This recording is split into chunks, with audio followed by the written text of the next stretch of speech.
It is Locked On Jazz for the 11th of November. It's 11/11. It's Veterans Day.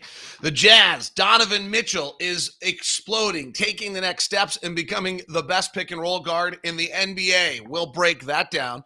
The Pacers are an interesting yin and yang matchup for the Utah Jazz, and we'll look at that one as well. It's all coming up on today's edition of Locked On Jazz. Pow.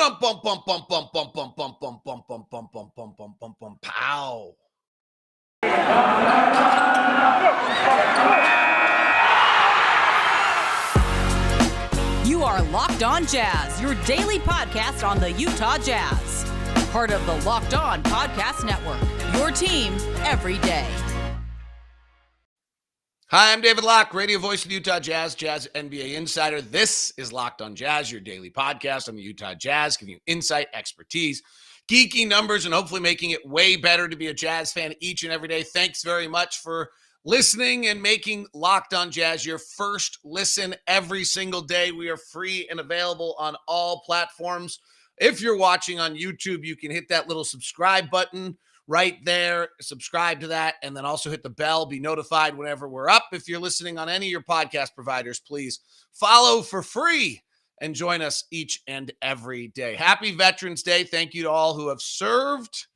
Let's put a focus on taking care of our veterans when they come home and making sure we have support systems for them as much as anything. All right, I want to talk about Donovan Mitchell because Donovan Mitchell is either quietly or not quietly, depending on your point of view, kind of taking the next steps. So if you just look at Donovan's season so far, you'd say, well, he's shooting 43%, which is below the lowest field goal percentage he's ever had in his career average. He's shooting 31.5%, which is the lowest three-point shooting percentage he's ever had in his career. And he's going to the line less than he's ever gone his entire career. He's averaging about the same amount of rebounds, about the same amount of assists. He's got a little bit more steals. You look at it on paper, and your quick reaction after 10 games is that the Jazz star in his fifth year has regressed. That is not true. In fact, the opposite is true. The guy who is fifth on the betonline.ag MVP rankings, I actually think is kind of on the verge of exploding and maybe having a monster year. Through the last 6 games, he's up to 45% field goal shooting. He's still only at 31% from 3, but he's averaging 30 points a game, 5 rebounds, and 6 assists. Now, let's dig into just kind of on the superficial level, some of how he's doing this, and then we're going to get to the second tier level, and you're going to see where he's wildly improved and why he's on the verge of, I think, continuing a fairly significant season. So the first one is, when we talked all offseason, if you join the show, you know, what's the next step for Donovan? Next step. And could he get to 30 points a game as a scorer? And is that good for the Jazz? So that last part is still totally debatable.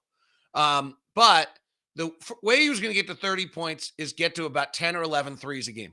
And he's done that. He's gone from 7 threes 2 years ago to 9 threes this year to 11 or last year to now taking about 11 threes a game. And his career average is 36. In the last 3 years, he's been 36, 37, and 38. He's going to get up to that level. It's going to happen. The shot that's not falling right now is a catch and shoot 3. I haven't updated the numbers for tonight's game. But if I look back at what I had going into the last game, Donovan Mitchell's catch and shoot, which was 43% last year and 43% the year before, is currently 23%. So the only thing that's going to change to get his shooting percentage where it probably needs to be is simply he's going to make 1 or 2 catch and shoots and he's going to be fine. That's really the only kind of anything that kind of jumps out to me. His offensive rebounding is up considerably, which is interesting. His assist rate is up from 27% of his assists to 31% of the assists when he's on the floor. So he's playing with more point guard, more ball handling. We'll talk about that in just a moment and show that to be true. The other one that's interesting is his shooting in different ranges right now. His long 2, I'm not sure this is sustainable, which he's really picking his spots on, is at 59% on his long 2. So that's his Devin Booker, Chris Paul, mid-range shot, playoff shot that needs to come, and it's there. Last year was at 42%. Right now it's at 59%. That seems high. His rim finishing is at a career high, and his floater zone, 3 to 10 feet, is at a career high. These are not usually things that you have early in the season at that rate. So kind of just those are really, really good signs that Donovan Mitchell is adding those two things to his game, and then the catch and shoot catches up. But where things are most fascinating on Donovan Mitchell, and this is going to be numbers heavy, but stick with me on this. What's most fascinating on Donovan Mitchell is his pick and roll play and what he's done with his pick and roll play and the steps he's taking with it. So if we go back to the 17-18 season when Donovan Mitchell is a rookie and he gets thrown in, Rodney Hood gets the flu in the first game, and he is now, without ever really playing point guard, being benched in January of his last year at Louisville, suddenly given the reins to this team. He runs 28% of our pick and rolls. He averages 0.92 points on the pick and roll. He and Ricky Rubio are the pick and roll guys. And he and Rudy Gobert kind of hover around 0.94. He and Rudy, and it's not 0.92 is not very good. Of the 75 top players who ran pick and roll that year in that abouts, Donovan ranked 50th out of 75 in his rookie year. In his next year, in the 18-19 season, now teams are a little bit more prepared for him. The kind of, we talked about this with Tyler Hero on the broadcast the other night. Rookies who actually have a good first year don't actually have a good second year. They actually usually plateau and then they explode in their third year. Well, that was certainly the case for Donovan. In the 18-19 season, Donovan ran from 28% up to 31% of our pick and rolls. Joe and Rubio ran the others. And he slipped a little. He went from 0.92 to 0.91. He stayed at he slipped a little bit with Rudy Gobert as well. And of the 75 top point guards, he ranked 61st in the NBA in efficiency with his pick and roll. So you look at Donovan's first 2 years, and this is just kind of coming into the game, figuring it out. He ranked 50th out of 75th and 61st out of 75th. Then the 1920 season comes, which is the natural spot by which a player makes their jump. Year 2 to year 3 is where that jump happens. And the reason on that is because usually you just try to fix the things you didn't do well your first year, and you just don't do them well again. And particularly if you had a good first year, there's not a lot of areas to improve. And then what you do as you get older is you start to whittle down and decide, okay, well, I haven't been able to do that for 2 years, so I'm going to stop trying that. And I don't have this, or I'm just going to learn this, and I learn how to get to that spot. So the 1920 year, remember, first year he took 28% of his shots as threes. The second year he took 34% of his shots as threes. Or excuse me, sorry, this is pick and rolls. My bad. He took 28% of his possessions as pick and rolls. Then he took 31% of his possessions as pick and rolls. Now he's taking 34. So in 34% of our possessions are now Donovan Mitchell pick and rolls, Jazz possessions. He goes from 0.92 and 0.91 his first 2 years to 1.04. So year 3, he makes a monster jump, and he and Rudy are the ones that make the jump together. They figure each other out. This is ironically the year where they have their little tiff. He goes from 0.94 and 0.92 with Rudy, excuse me, I'm about to sneeze, to 1.09 points per possession with Rudy Gobert. So he's jumped from 28% of the Jazz pick and rolls to 34, so larger load. He's jumped from 0.92 to 1.04 points per possession on pick and roll, mammoth. And he's jumped with Rudy specifically to 0.94 to 1.09. What gets interesting is you start to think about the number of pick and rolls that he and Rudy have run together. And I'm gonna accumulate that here in a second. So he's made his jump. We get to last year. Oh, by that point, Donovan is the 8th best guard in the NBA on pick and roll. We get to last year and we increase Mike's role. So part of Mike's struggle is that he doesn't have the ball enough. So we increase Mike's role in year 2, and Donovan goes from running 34% of our pick and rolls down to 28. He's also hurt for a while, right? So that number gets down a little bit because of that. He goes from 1.04 points per pick and roll to 1.07. Pretty incredible little jump inside of there for Donovan. And he and Rudy stay the same. The league's offense was up, so he holds at 8th best pick and roll guard in the NBA. So that's where Donovan had gone coming into this season. So 4 years in, He made the noticeable jump year 2 to year 3. He sustained it in year 3. He's the 8th best pick and roll guard. What's he done this year? It's pretty awesome, and we'll have it for you coming up next. Today's show on the Thursday edition of Locked On Jazz is brought to you by betonline.ag. We talked about it yesterday. Donovan Mitchell, now the 5th best odds for MVP of any NBA player. Tonight in the NFL, Miami plus 7.5 against Baltimore. If you want to get in on that action, the Jazz game against the Pacers tonight. Let's see what we've got. Jazz and the Pacers tonight. Jazz are a 9.5-point favorite. We've only got 3 games on the docket tonight.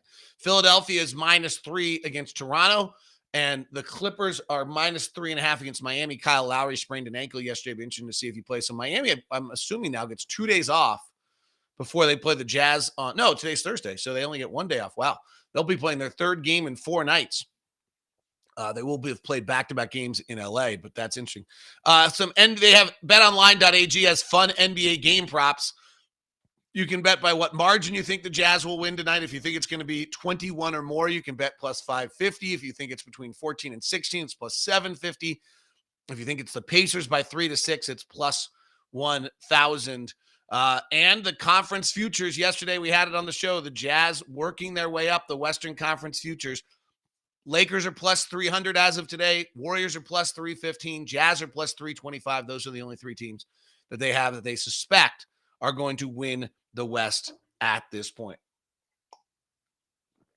That is brought to you by betonline.ag. Promo code LOCKEDON gets you a 50% welcome bonus at betonline.ag. Today's show is also brought to you by McDonald's. McDonald's has been proudly serving communities since 1965. McDonald's has always been more than just a place to get tasty, affordable food. It's a place where friends and families come to reconnect, a place where classmates can meet up for a study group and know there's dependable Wi-Fi, endless supplies of French fries and McFlurries.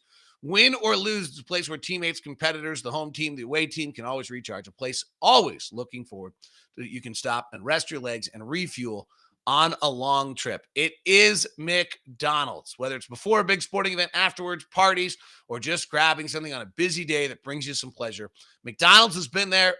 I'm loving it. McDonald's. I'm not singing. I'm just not. It's not good for anyone if I sing. Trust me. It's everyone in this house would agree with you. It's not good if I sing. All right, so we've broken down Donovan. And now we get to this season. So the 2-point shooting's a little bit better. The 3-point shooting is off. Personally, his pick and roll play was, if you recall, from 0.92 in his first 2 years to 1.04 and 1.07 in his next 2 years, is now at 1.13 points per possession. He and Rudy Gobert were at 0.93. Then they went to 1.09. Donovan and Rudy Gobert are at 1.22 points per pick and roll right now. Donovan Mitchell is currently the number 1 pick and roll guard in the NBA. That right now, Donovan Mitchell, in the early stages of the 2021-22 season, is the most efficient pick and roll guard in the NBA. It's pretty awesome. That includes Steph Curry. That includes everyone else. If that's of the top 50, if you take it to the top 75 guards, Drew Holiday kicks in. He's been injured for most of the year, and Kevin Durant kicks in. And then he goes to the 3rd most efficient pick and roll guard. If you take the top 75, which has kind of always been my number, it allows for the 2 primary pick and roll ball handlers on most teams and then just a few other guys that float around. So that's, at this point of the season, it's about the amount of guys that have run 100 pick and rolls in the so far this season. And of those guys, the number 1 guy is Drew Holiday. The number 2 is Kevin Durant. The number 3 is Donovan Mitchell. Chris Duarte, who will play tonight for Indiana, is actually the 4th best. Seth Curry is 5. Steph Curry is 6. Lonnie Walker, surprisingly, out of San Antonio, is 6. He's run the fewest also, so that number may not last. CJ McCollum, Will Barton, who went bananas against Indiana yesterday, and Trae Young, who the Jazz stymied. So Donovan right now, of any of the guards that have run over 200 pick and rolls, or, actually in the top group, because right now, 100 pick and rolls over 10 games as you're running 10 a game. It's not a huge amount. Gets into that list. If you reduce that list down a little bit so that you get to the top guys that have run at least 150 pick and rolls. So now you're into the top 50 guys. Donovan is number one in the NBA, followed by Seth Curry, Steph Curry, CJ McCollum, Will Barton, Trae Young, LeBron James, Jalen Brunson, Chris Paul, and Tyrese Maxey. Nice to have Joel Embiid, who is just rolling. So Donovan has made that massive stride. And part of it is this incredible connection that he and Rudy Gobert have now built. And you begin to wonder why. Well, if you start, and this, Mike Conley can really talk to this about what he and Marc Gasol were able to build over the years. But in their rookie season, Donovan and Rudy ran 817 pick and rolls and weren't good at it, right? We've just talked about that. They were not good at it at all. So then they start to learn, and they start to add about 1,000 a season. And now Donovan Mitchell has run 4,087 pick and rolls with Rudy Gobert. 4,087 pick and rolls with Rudy Gobert. That's, you're beginning to get an idea of what your screener does. And obviously Quinn Snyder takes this to the kind of nth degree of importance on how they feel about things. If you right now look at the NBA and the top guys who've run at least 50 pick and rolls together, Chris Paul and Frank Kaminsky are number one, Steph Curry and Draymond are number two, and Donovan Mitchell and Rudy Gobert are number three so far in the season. If we now stretch this out to include the 17-18 season and look at Donovan Mitchell and Rudy Gobert, suddenly there aren't a lot of combinations in the NBA that have run 4,087 pick and rolls together. It just doesn't exist. And so when you start to see that combination, you now begin to understand how much time they spent together, how good they've gotten at this, and how much they've developed that. And I think that's really what you're seeing. The amount of times where they've actually, let me see, earliest date here. I don't think I can get for what I'm looking for right here on some of this. But maybe. Let's see if I can find the earliest date here for you, but where they rank in the NBA. I can give you where they rank since 2019. Okay. Since 2019, which is not as, they go back further. The Trae Young and John Collins have run the most picks together. Chris Paul and DeAndre Ayton have run the second most. Ja Morant and Jonas Valanciunas have run the third most. That'll be surpassed. Joe Ingles and Rudy Gobert have actually run the fourth most. Donovan Mitchell and Rudy Gobert have run the fifth. And interestingly enough, Mike Conley and Rudy Gobert have run the sixth most. So 3 of the 6 most used pick and roll combinations since beginning of the season 2019 are Rudy Gobert with Ingles, Mitchell, and Conley. Malcolm Brogdan and Domotas Sabonis, who we see tonight, is 7th. So some familiarity. That's just since 2017. I can't get the collective numbers since 2019, excuse me. I can't get the collective numbers since 2017. But the number since 2017 is that they have run, according to Second Spectrum, 4,087 instances of running a pick together. And what then now? Of those, combinations that have run over the last whatever years, if we take the top 50 combinations, where do they rank? I'm sure is what you're asking me next. So let's find that out for you. Remember, this has included their struggles in here. Of this period of time, the number 1 is Steph Curry and Draymond Green, and the number 2 is Donovan Mitchell and Rudy Gobert. Number 3 is Dame Lillard and Robert Covington. Number 4 is Luka and Kristaps and Luka and Dwight Powell over the last 3 seasons since 2019 of efficiency. Donovan Mitchell and Rudy Gobert have become the number 2 pick and roll combination in all of the NBA. This is the process. This is why Giannis wins a title in year 7, why LeBron wins a title in year 7, why Kawhi wins a title by himself in year 8. This is the process, and we're seeing it happen right now. All right. I want to check. This is a fascinating matchup tonight with the Pacers. If this show hasn't been geeky enough, then I'll give some more. This is actually really interesting. JC Ernst, how do you do vocal warm-ups? How do you take care of your voice? How do you talk so much? This is Throat Coat Tea. But I actually just texted Ryan Rucco of ESPN the other day because he's kind of known as the guy who takes the most care of his voice for exactly that reason. I've been struggling early in the year, feeling that I'm totally strained talking over crowds again and struggling with that. And so, ironically enough that you say that, maybe you actually have heard it.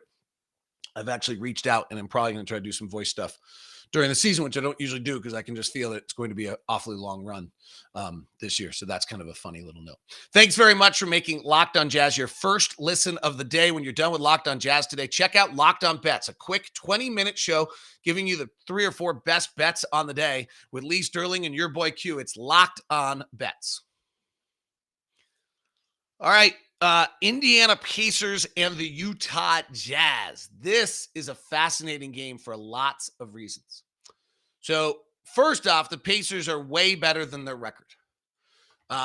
They're 4-8 on the season. Every game they've played has been, they haven't closed games well. They lost to Charlotte by 1. They lost to Washington in overtime. They lost to the Raptors pretty handily. They lost to the Nets in a game that went to the wire. They lost to the Raptors by 3. They lost to the Blazers by 4, and they lost to the Nuggets by 3. So they do not look like a 4-8 team at all. They're the 12th ranked offense. They're the 19th ranked defense. Their differential is positive. So this is not a 4-8 basketball team. They are playing on the road. And they are playing back-to-back. It's their third game in they had 2 days off between Sacramento and Denver. So they are playing a back-to-back, but they're playing their third game in 5 nights. They're playing their 4th game in 7 nights on the road. And they get to go home to play Philadelphia for 1 before the NBA puts them back out on the road. So they have the same brutal 8 games in 8 different arenas that we just had. So here's what's fascinating about this matchup. On one level, it lines up in a way that says, well, this is a great matchup for the Jazz. The Pacers play the most half-court possessions of any team in the NBA. They play 83% of their possessions in the half-court, and the league averages 80, and we're the number 1 half-court defense in the NBA. So that really lines up to us. However, they are not they'll shoot their threes, and they do it with Myles Turner and Domotas Sabonis, who are both really interesting players in the sense that they are 7-foot centers who are going to pull Rudy Gobert and Hassan Whiteside out of the middle and therefore force the Utah Jazz to be able to play against a 5-wide defense, which is kind of always our trouble. When I looked at their way they do this the other night, I thought was interesting against the Sacramento Kings. They started Sabonis and Turner. Turner then stays for longer, and then Sabonis returns after Turner, and then Turner comes back in the game. So Rudy's opening stint will have both Turner and Sabonis on the floor. His middle stint will be just against Sabonis. And then his closing stint, depending on Turner, who always gets in foul trouble, would either be against Myles Turner, and then they kind of will close the half for the final minute with Sabonis most of the time. Then he's back to the both. Same thing in the second half. Sabonis will check out at about the 5-minute mark. Turner stays on the floor for most of that quarter, and then Sabonis comes back in to bridge the third to the fourth quarter, in which Myles Turner's on the floor. But then they'll play. Surprisingly, they'll then go play minutes together. Sabonis then checks out, and then they don't usually close with Sabonis. Sabonis is averaging 19 and 12 and is a force in the middle. Now, he has struggled traditionally around Rudy. Rudy's length bothers Sabonis a pretty decent amount. But they are able, now you add the fact that when they stretch you out, they also add a big physical guard in Malcolm Brogdan who can really get to the basket. And that usually causes the Jazz some difficulties when Mike Conley or Donovan Mitchell has to guard this guy, particularly if Rudy can't guard the middle. Last year in the matchups, the Jazz beat them 103-95. The Jazz did a really nice job defensively in that midday matchup, holding the Pacers to below 40% shooting. Sabonis was 7 of 19 and never really looked comfortable that day. Myles Turner only took 7 shots, and Malcolm Brogdan was 7 of 20 and did not make a 3 in that game. So that was, that's kind of the perfect script for the Jazz we'll have. The next time the teams matched up, it was in April, and the Jazz won at 119-111. At this point, Myles Turner was no longer playing.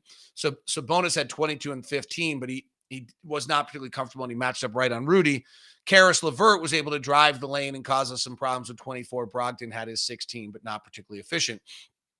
So it'll be interesting. That's the game where Donovan gets hurt last year against Ed Sumner, and kind of changes our season forever. And the Jazz at that point were 42 and 14. So it should be interesting to see. They are a really good shooting team. They turn it over a lot. We don't force turnovers. That was our problem against Orlando. So on one level, they have this thing that's kind of this big glaring area. This is why this game's so interesting to me. That's such a good matchup for us, and that is that they sit in the half court. We're the 10th best half court offense. We're the second best half court defense. Our weakness right now is we're 25th in transition defense. They don't run. So that should be all right for us. They don't go to the line. We don't foul a lot, so that's fine. That's good for us. And they're a decent defensive rebounding team, and we're crushing people on the offensive glass right now. We're now the number 1 offensive rebounding team in the league at 32%. So it will be interesting to see. Watch in the half court. Are they able to spread us out? Is the game really a half court game?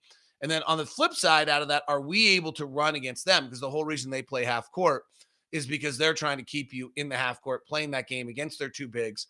And we'll see. Carlisle's trying to figure this team out. They've won 3 of 5 after a 1-6 start, and they're better than, than their record is, as I talked about. All right, let's take a few questions. Ryan wants to know, good morning. Has Donovan lost some bounce, or is that by design? He used to really get up and pack it. Now he seems he's much more controlled and less violent. Yeah, I mean, I think he learned what the league is. You never see a guy come in the league and dunk like that for long. He had 42 dunks his rookie year, then down to 31 his next year, then down to 26 his next year, and 14 last year, and he's got 2 so far this year. He's tried a few and missed a few also recently. I think that's part of it. Good morning to everybody who jumped in from Greece and Philippines and Calgary for our international look at things. I swear our defense is better this year, but we're ranked 4th. Are we not better, or has the league defense gotten better, or is poor shooting league-wide, new balls? I would say we're not better defensively. We're pretty bad in transition right now. We're 25th in the league in transition. We're not quite as good against the shot or quite as good defensive rebounding, and we're fouling a little bit more. I think some of our aggressiveness defensively and trying to be better on the ball were causing us to foul a little bit more. So I think, no, I don't think we're better defensively. There's an interesting one out there. It's like, what's our strength of schedule? There was one metric I read yesterday. We have the second easiest schedule in the league. And then on threes and dunks, which is Taylor Schnarr's site, he had us with about an even schedule for the season so far. So I'm not entirely clear where we rank in the sense of strength of schedule at this point. And that would kind of dictate some of these things, depending which metric you look at. It does not feel to me like we have played a particularly hard schedule as of right now. So I would find myself kind of leaning toward the idea that maybe we have not played a particularly hard strength of schedule thus far. And that actually is probably more accurate than the idea that we've played an equal strength of schedule. All right. That is Locked on Jazz. Thanks very much for tuning in. Hope you liked the part on Donovan Mitchell. Thanks for making us your first listen of the day. Why don't we head over to Locked on Bets for your second listen today? Have